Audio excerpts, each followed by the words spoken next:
Thank you guys for having me here. I couldn't sit back down. I felt like I wanted to run through a brick wall. So I just stood up over there. It's like shaking in place. Excellent job, Jeremy. So many different parallels between what Jeremy talked about and what I'm going to be talking about today. One of the differences, though, you probably won't hear me talking about my favorite hobby being running. Just going to throw that out right now. My favorite hobby is more like a Thanksgiving feast, not running. But I am Marty Wolff from season 3 of The Biggest Loser. And I stand before you today a proud food addict.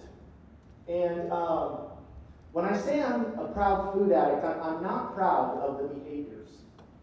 And I'm not proud of the mental torment that happens inside of my brain on a daily basis.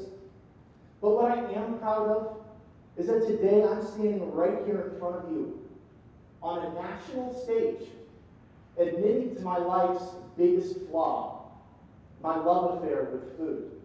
You see, 2/3 of this country are overweight or obese.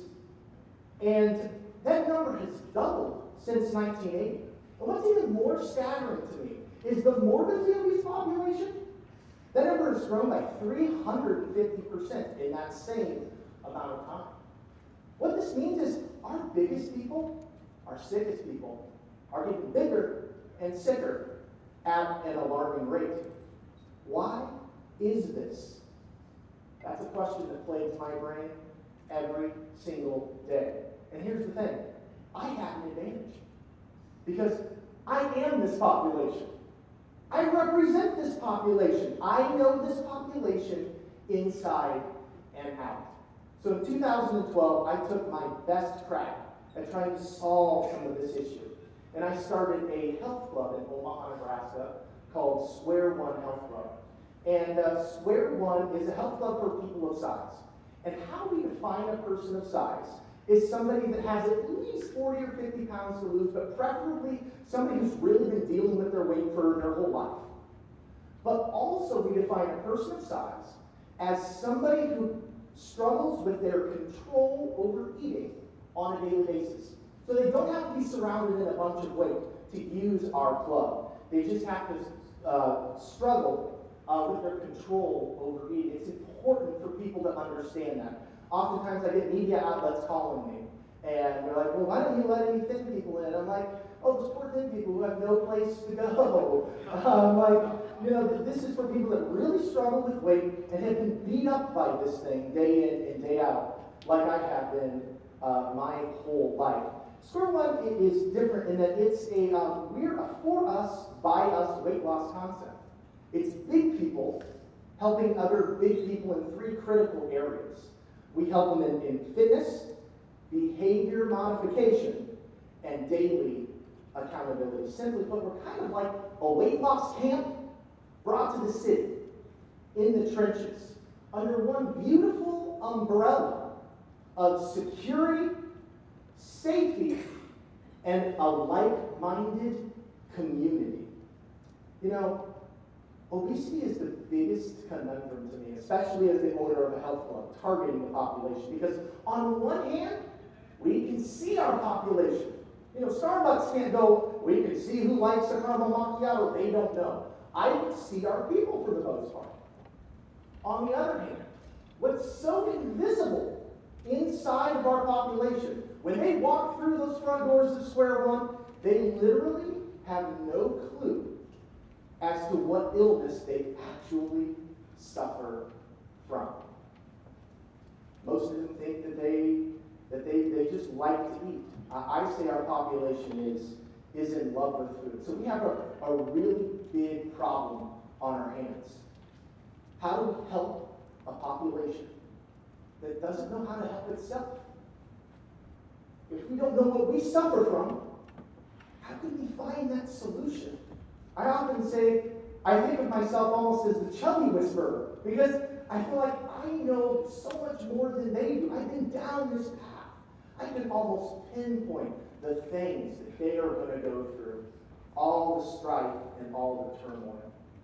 So as we continue to unpack this today, first what I wanted to do is take a dive into what it's like to grow up as a person of size and be a food addict. And I'm sorry to disappoint you, but the person that I picked out today to examine is me. Oh, here we go again. This is me at 6 months old. Of course, my parents, thank you, chose to put in blocks under me, chomp. But this isn't the first time weight had come up. No, no, no. You see, when I was born, the doctor delivered me and held me out to my mom and said, Cindy, you've got a big boned boy. Now we all know, big bone is a euphemism for this kid's kind of chunky, he may have some issues. But that really was my first strike. My first strike was genetics.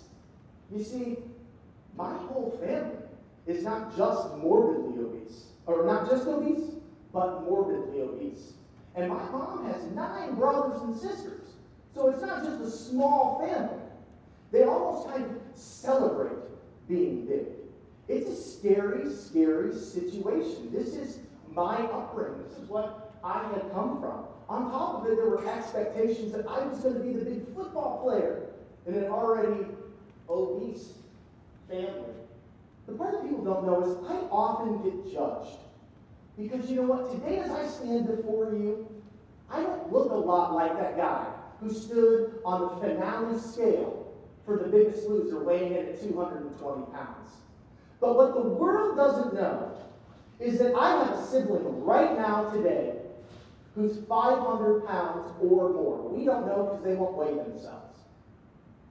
That's what I fight against every day. My genetics. On top of it,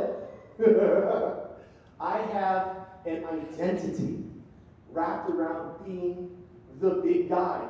These were my senior pictures. These are the pictures that all of my friends wanted. Me with Cartman. I was constantly compared with Chris Farley. This is how I saw myself forever, the big guy. And this is how the world saw Marty, the big guy. And it's circled around that picture are just a few of the nicknames that I could think of. So not only did I own this identity and feel this way my whole life, but that was actually being echoed back to me by the world and the people around me, people closest to me. It was a very interesting situation. Eventually this identity got so much a hold of me that my license plates in high school said this. You're not reading this incorrectly. It didn't mean to say P-H-A-T. I'm fat. That's how I relate to the world. That's my identity. That's who I was. And you know what? I can actually pinpoint when this started. When I was in 4th grade, I was bold. I remember I slipped in mud playing soccer, and mud came all over my body. And this kid pointed at me, I won't say his name. Okay, what the hell? Chris Quakenbush, he's not local. Chris looked at me. He was a real cool kid in school. Said, why don't you go home and take a shower, you fat effing pig? And since Chris was really cool, everybody kind of followed what he said. And so everybody was like, ah! It's like a terrible scene out of a movie to me. Terrible scene. I remember going home and crying and thinking, why am I so different? I felt isolated. I just didn't feel like anybody else. Why can't I just be normal? Why can't this problem just go away? And that's when I really started to own this identity. And that's when I can pinpoint that it really was a defense mechanism. Because to me, it was just easier to project it to the world than deal with the hurt and the cutting of it every single day. The problem with owning this identity, and I still fall victim to it today, I still make fun of myself. I have self-deprecating humor, right? It still is a part of me. And I'll tell you this, folks, just because you lose 150 pounds on a television show, your brain doesn't change. You still see yourself as fat. And some days you feel fatter than you ever been in your whole life. The problem with this identity, though, where it caused me the most trouble, is that I was projecting to the world that I was okay with who I was, when really I looked in the mirror and I hated everything that I saw. That's my second strike against me, an identity. This is my third strike. This is my dad, Blaine. He died when I was 6 years old. And my third strike is trauma. Since the passing of my father and growing up without a dad, I can really pinpoint this time in my life where my whole family probably already had an unhealthy relationship with food, but I can really see after this time where we really started hiding our feelings and our self-worth in a substance. And that's why I stand before you today and say that I'm a self-proclaimed food addict. Because the behaviors that I have today, not necessarily proud of it, because I can't really control it at times. And people don't know a lot about this, and they're not talking about it. It's not socially acceptable to look to the person next to you at the cubicle and talk about how your life is out of control and you can't stop eating something.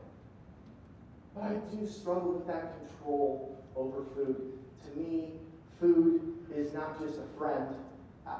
I have a love affair with food. And unfortunately, I put it above other things that are more important in my life. I admit, sometimes after not seeing my kids for 12 hours, I'll pull through that fast food restaurant and put food ahead of seeing my kids, even though I know my son goes to sleep. And if I don't get home, I'm going to miss it. I'm ashamed of moments like that, where that impulse continues to come back. And this is something that I don't think enough people are talking about, and why I'm proud to be here today, opening up on this topic. You see, I'm not the only one struggling with some of these thoughts and some of this inner turmoil. My story is just one of millions of stories out there. Other people have been bullied, had other issues, and if only we all could have taken on running, dang it, my gosh, it would have been just so much better, but I just love my food, and that's why I'm here today. One of the things that I'm continually baffled by is when people walk in the doors of Square One, they're normally there to start working out or eating better, and they're most always there out of negative motivation. They just got a diagnosis, they're tired of feeling like crap, they're never walking the doors because, I love this health thing, I'm so good at it, and I want to just keep doing it. That never happens with our population, as much as I'd like for one person. It just has not happened. But what they don't understand is that the reason they are there is a mindset. It's a mindset. I have a class at Square One. It's called Train Your Brain. It's kind of my own personal, eclectic mishmash of research. But what makes Train Your Brain unique is that it's the research translated through the mind of a food addict for other food addicts. So it makes it especially topical and especially practical to my population. And from day one, the thing that I set out to overcome in that population is a sabotaging mindset. What every person of size has in common is they have a mindset that has continually sabotaged their efforts. I call it their seed of doubt. You see, as a person of size, as you go through life, you collect experiences. And let's face it, if those experiences went successful, you wouldn't have a problem with weight. The one linear thing through all those experiences, you failed. And for every program that our population signs up for and does, they've probably done 10 or 15 times, tried just on their own on a Sunday night. Oh, I'm going to get back on tomorrow, and they fail at that too. So we have this collection of failures. Most people walk through the doors of Square One thinking, I'm not going to be able to do this. I can't, it's not going to happen. I mean, I'm here and I want to do something, but it's probably not going to happen. So I have to chip away at that seed of doubt day in and day out. That's the overriding message that I have through all of my 20 weeks of Train Your Brain class at square one. You'll also find that our population will continually minimize their issues with food.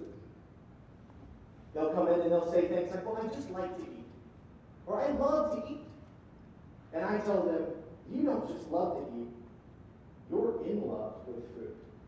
If you're anything like me, you probably place it over more important things. Are you in debt because of your eating?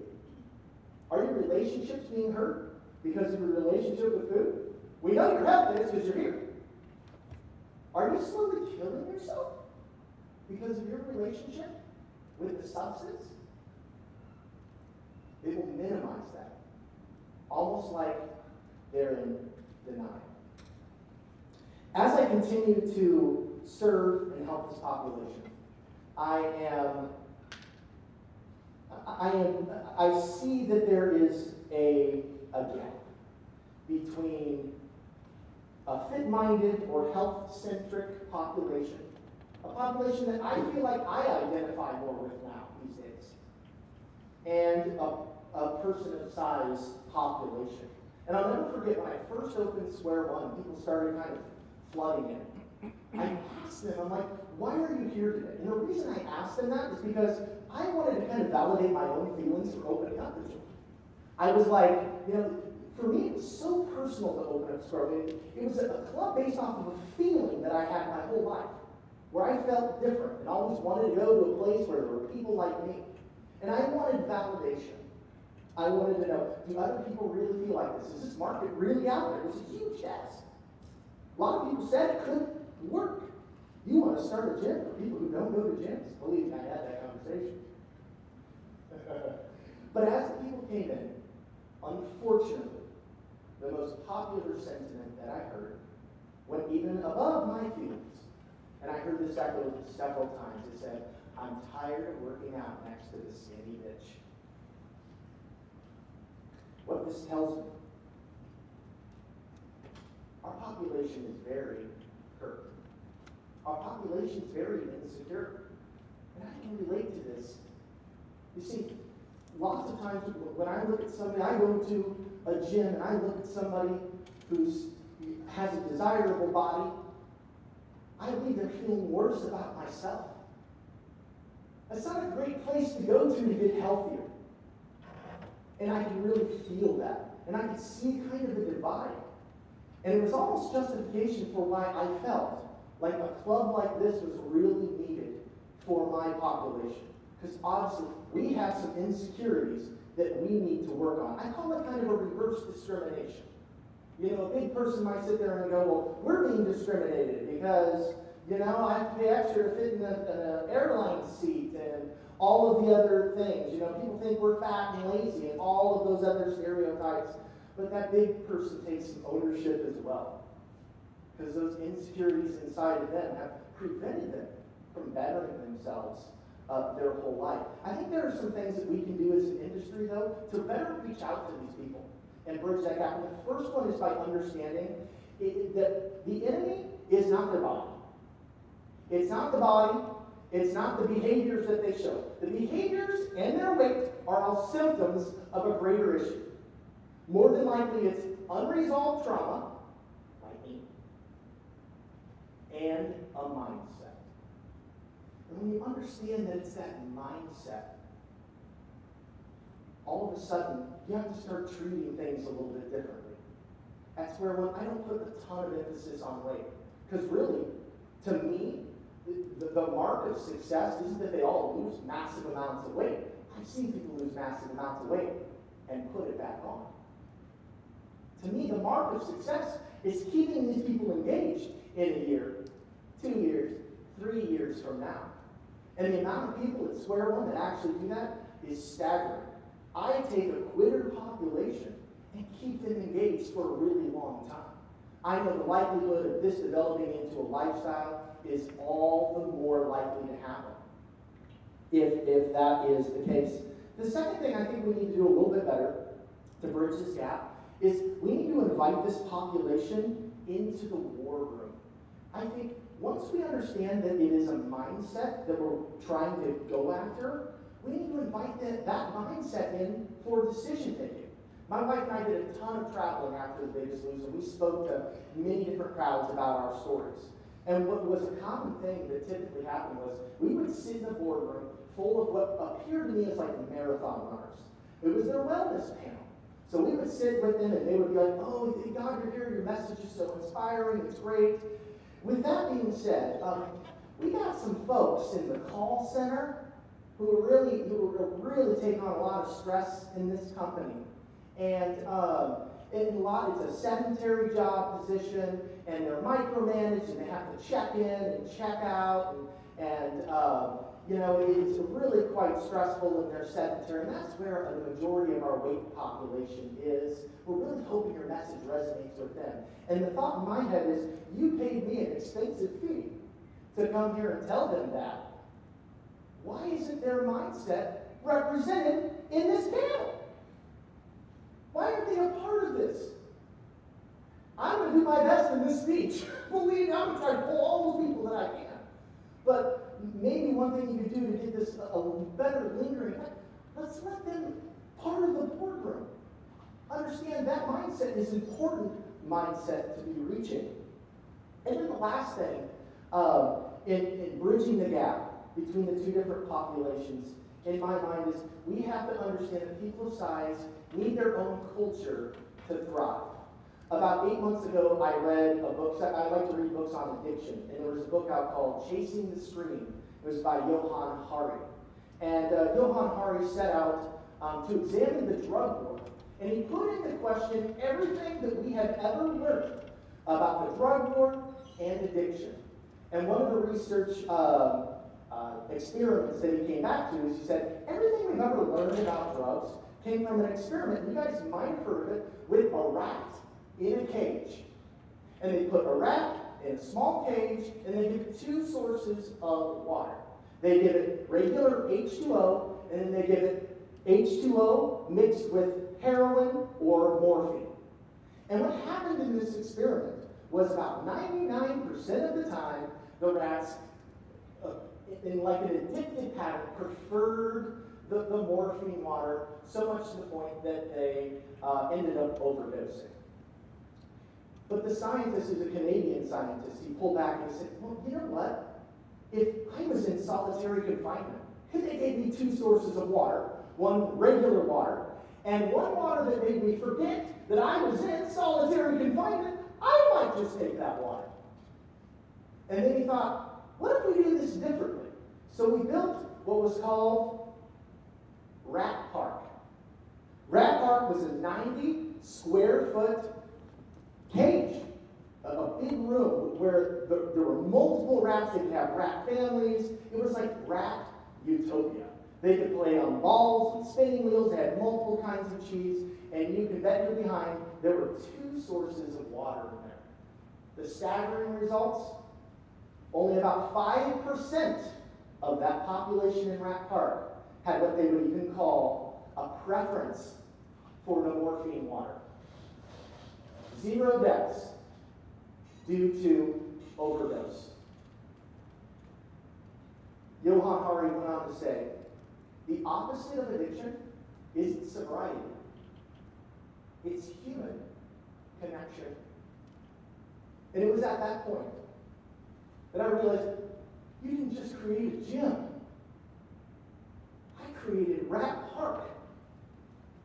I created a place where people who struggle and are oftentimes in small cages and bullied, and some of these people can't even leave their houses for long periods of time because they can't wipe themselves. That's isolating. They can't get jobs because of their life and their condition. And now there's a place for them to go, to have meaningful human bonding and human connection, and talk about this demon that they have struggled with for their whole life. See, the obesity epidemic, it's not one of the body, it's one of the mind. It's about people who see and experience the world differently. And I think that as an industry, if we don't take time to understand how they think and how they feel, then we could be the ones left behind.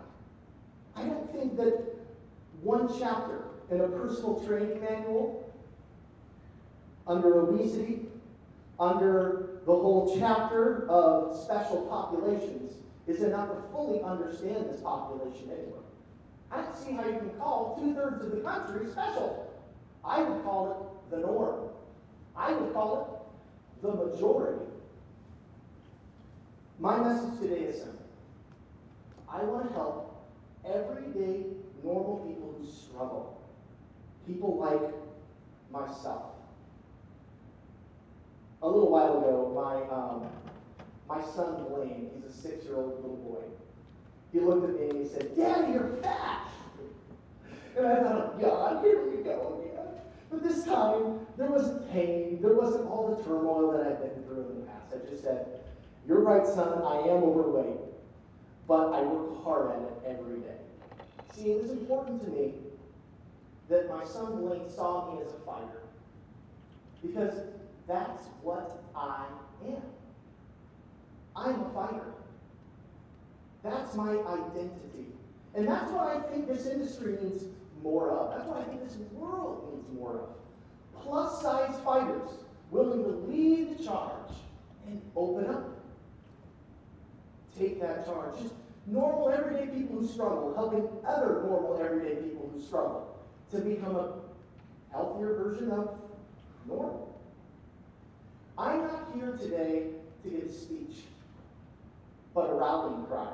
I'm here today to start a revolution, to get this world to see and treat people of size differently than they ever have before. So I'd like to close with the same line that I opened up with. Hi, I'm Marty Wolff, and I'm a food addict. Do you see me differently now? If you do, please pay it forward and bless this world. Thank you so much. Thank you.